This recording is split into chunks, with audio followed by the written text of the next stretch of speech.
बिस्मिल्लाहिर्रहमानिर्रहीम अस्सलाम वालेकुम स्टूडेंट्स। आज की इस वीडियो में हम डिस्कस करने जा रहे हैं 11th class physics chapter number 5। और बच्चों, आज का जो हमारा टॉपिक है वो है ऑर्बिटल वेलोसिटी का। बच्चों, आपने इससे पहले सीखा था सैटेलाइट के बारे में। आपने पढ़ा था कि कोई भी ऑब्जेक्ट जो किसी प्लैनेट के गिर्द रिवॉल्व करता है उसे हम सैटेलाइट कहते हैं। ठीक है, आप नेचुरल सैटेलाइट भी पढ़े थे जिसमें हमारे पास मून आ जाता है। आर्टिफिशियल सैटेलाइट पढ़े थे जिसमें कम्युनिकेशन सैटेलाइट, वेदर सैटेलाइट, ये सब आप पढ़ चुके हैं।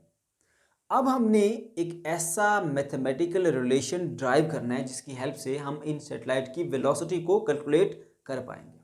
तो चलिए बच्चों, कैसे स्टार्ट करेंगे हम इसको।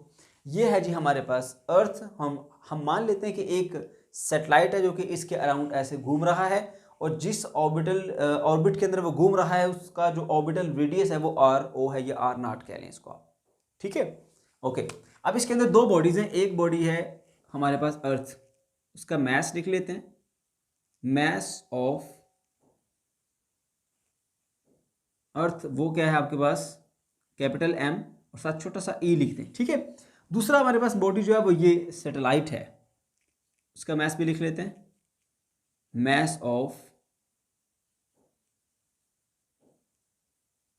सैटेलाइट वो कितना है जी, M, और साथ छोटा सा S लिख दें। ठीक है, और जिस सर्कल में वो घूम रहा है ना, ठीक है, रेडियस वो कितना है हमारे पास, R0। ओके। अब बच्चों एक बात याद रखो कि अगर कोई भी बॉडी सर्कुलर पाथ पे घूम रही है, मूव कर रही है, तो किसी भी बॉडी को सर्कुलर पाथ में मूव करने के लिए सेंट्रीपिटल फोर्स रिक्वायर्ड होती है। इसको सेंट्रीपिटल फोर्स कहाँ से मिलती है? अर्थ की जो ग्रेविटेशनल फोर्स है वो एक्ट करती है एज अ सेंट्रीपिटल फोर्स, और ये बॉडी सर्कुलर पाथ के ऊपर मूव करती है। ठीक है, तो यहां पर जो हमारे पास फोर्स है यानी सेंट्रीपिटल फोर्स, वो कहां से मिल रही है? वो अर्थ की ग्रेविटेशनल फोर्स से मिल रही है, Fg से। ठीक है, ग्रेविटेशनल फोर्स वो आ रही है सेंट्रीपिटल फोर्स के बराबर। अच्छा, अब सेंट्रीपिटल फोर्स का फॉर्मूला तो आपने पढ़ रखा है, आपको याद होगा। Fc किसके इक्वल होता था? mv²/r के। और जो ग्रेविटेशनल फोर्स है जिसको मैंने Fg से मेंशन किया, वो किसके बराबर होता था? F = G mm या m1 m2/d²। बस ये दोनों फॉर्मूले आपने यहां पर अप्लाई करने। पहले हम इसकी वैल्यू पुट करते हैं। Fc सेंटीपिटल फोर्स है, तो m इस सैटेलाइट का मास है, तो इसको मैं लिख देता हूं जी ms। ठीक है, और इसकी वेलोसिटी ऑर्बिटल वेलोसिटी है, मैं इसको VO से शो कर देता हूं, उसका स्क्वायर। ठीक, ऑर्बिटल वेलोसिटी। और जो r है वो ऑर्बिटल रेडियस है, तो उसको मैं RO से या R0 से शो कर दिया मैंने। ठीक है, अच्छा जी, अब देखिए ये Fg ये किसके बराबर है जी, हमारे पास कैपिटल G। अब दो मैसेज में कौन सा मैस है? एक ये मैस ऑफ अर्थ है, दूसरा ये मैस ऑफ सैटेलाइट है। तो कैपिटल G के बाद मैस ऑफ अर्थ की जगह लिख दूंगा ME, और मैस ऑफ सैटेलाइट की जगह लिख दूंगा M, साथ छोटा सा मैंने S लिख दिया। ठीक है, GMM ओवर। अब नीचे इन दोनों के सेंटर के दरमियान फासला होता है, तो देखिए ये पहला मैस है, इसका सेंटर, ये दूसरे का सेंटर, इन दोनों के दरमियान फासला कितना है? ऑर्बिटल रेडियस R0 के बराबर। ठीक है, तो R0 का स्क्वायर आ जाएगा यहाँ पे। ओके, अब हम इसको सिंपलीफाई करते हैं। देखो बच्चों, इधर भी मैस ऑफ सैटेलाइट, इधर भी मैस ऑफ सैटेलाइट, दोनों तरफ से कैंसिल हो जाएंगे। ठीक है, इस तरफ R0 और इस तरफ R0 का स्क्वायर है, तो इधर से R0 का सिर्फ स्क्वायर ही जाएगा। यहां पर क्या रह जाएगा हमारे पास? V0 का स्क्वायर इज इक्वल टू, यहां पे रहेगा कैपिटल G यानी ग्रेविटेशनल कांस्टेंट, साथ में मास ऑफ अर्थ, और डिवाइडेड बाय ऑर्बिटल रेडियस। अब ये आ गया हमारे पास रिलेशन, लेकिन हमें तो चाहिए वेलोसिटी। वेलोसिटी का स्क्वायर तो हमें नहीं चाहिए, तो क्या करेंगे? सिंपली आप स्क्वायर रूट ले लें।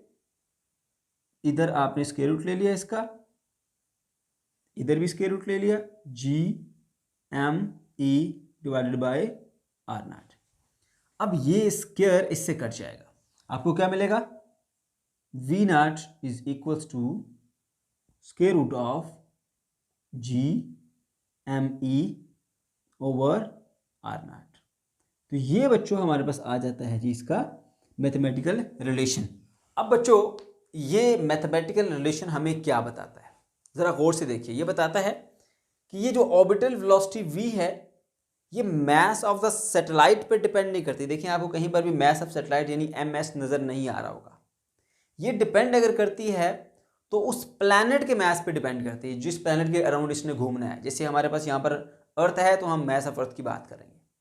नंबर 2 पे ये ऑर्बिटल वेलोसिटी डिपेंड करती है ऑर्बिटल रेडियस के ऊपर। जिस दायरे में, जिस सर्कल में, जिस ऑर्बिट में इसने घूमना है उसके रेडियस पर ये डिपेंड करती है।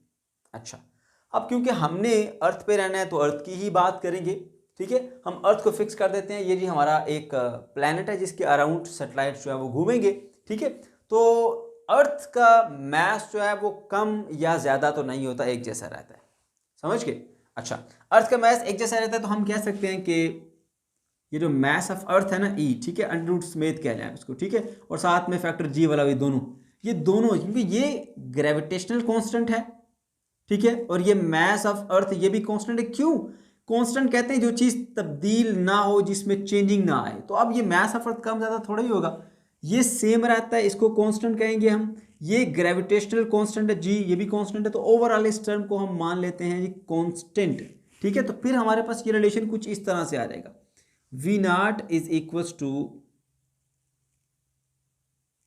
कांस्टेंट, और फिर बाकी हमारे पास बचता है 1 divided by square root of R naught. समझ गए? अब ये रिलेशन क्या बता रहा है? अगर हम कांस्टेंट और इक्वल खत्म कर दें तो यहां पर एक प्रोपोर्शनैलिटी आ जाएगा, sign 1 divided by square root of R naught. अब इसका वेलोसिटी का और इस ऑर्बिटल रेडियाई का यहां पर आपको एक इनवर्स रिलेशन मिलता है, जो इस चीज को इंडिकेट कर रहा है कि अगर ऑर्बिटल रेडियस शॉर्टर होगा, सैटेलाइट अर्थ से करीब होगा, तो उसकी वेलोसिटी ज़्यादा होगी। अगर ऑर्बिटल रेडियस की वैल्यू ज़्यादा होगी, यानी वो सैटेलाइट से, जो सैटेलाइट है वो प्लैनेट से दूर होगा, तो उसकी जो वेलोसिटी होगी वो क्या होगी? वो कम होगी। ठीक है बच्चों, तो ये था हमारा आज का टॉपिक। अगर आपको कोई भी कंफ्यूजन है या किसी किस्म का कोई क्वेश्चन है तो कमेंट सेक्शन के अंदर आप ज़रूर पूछ सकते हैं। अल्लाह हाफिज़।